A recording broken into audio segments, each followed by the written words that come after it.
Que Dieu vous bénisse et que la grâce de Dieu soit avec toutes les personnes qui me suivent.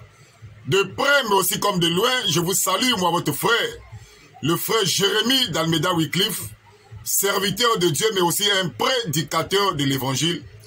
Je vais vous saluer avec un verset de la Bible, surtout pour ceux qui sont au niveau du Bénin, particulièrement ceux qui sont à Cotonou. Je vous salue avec un verset de la Bible. Dans Osée chapitre 4, à partir du verset 6, il est écrit « Mon peuple périt par manque de connaissances ». J'ai entendu et j'ai aussi vu des vidéos qu'au niveau du Bénin, il y a une femme qui s'était ou qui sait proclamer Dieu. Disons que c'est elle qui est le Dieu créateur. Mes frères, c'est vrai que nous sommes dans un temps de séduction, mais de telles séductions ne peuvent pas attraper les enfants de Dieu. Parce qu'il y a une dame au niveau de Cotonou qui s'était proclamé Dieu ou qui sait proclamer Dieu. Je tiens d'abord à vous dire ceci, Dieu n'est pas une femme. Dieu n'a jamais été conjugué au féminin, ça n'existe pas dans la Bible. Le Dieu véritable de la Bible a toujours été conjugué au masculin, pour ceux qui ne le savent pas.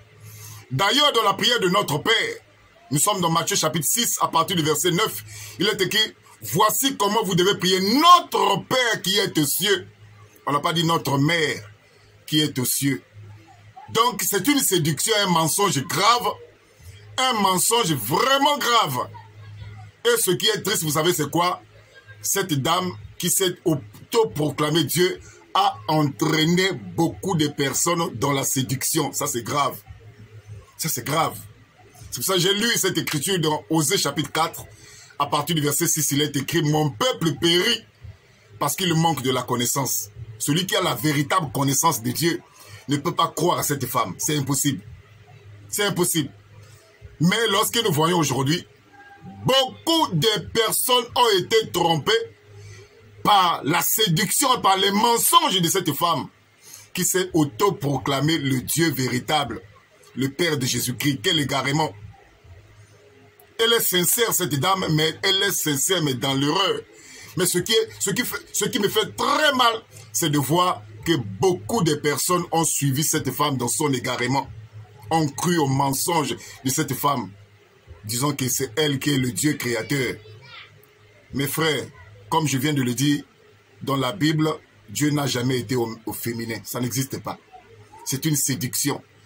Et même ces personnes qui suivent cette femme-là ont besoin d'être éclairées, ont besoin de la délivrance. Par la grâce de Dieu, nous serons à Cotonou, mes frères. Nous allons tenir des émissions, nous allons tenir des réunions au niveau de Cotonou. Et je crois que par la grâce de Dieu, les écailles tomberont dans les yeux de beaucoup de personnes.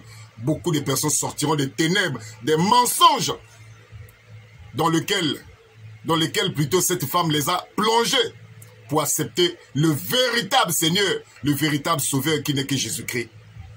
Bientôt nous serons à Cotonou. Et je crois que par la grâce de Dieu, nous allons tenir des émissions. Nous allons tenir des réunions pour libérer par la grâce de Dieu toutes ces personnes qui ont été trompées par des faux enseignements. Dieu n'a jamais été une femme. Ça n'existe pas dans la Bible. Dieu a toujours été conjugué au masculin. Vraiment que Dieu fasse grâce à toutes ces personnes qui ont suivi les mensonges de cette femme.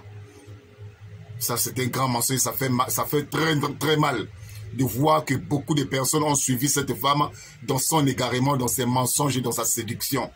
Elle n'est pas Dieu, elle ne sera jamais Dieu. Que Dieu vous bénisse. À bientôt à Cotonou. Amen.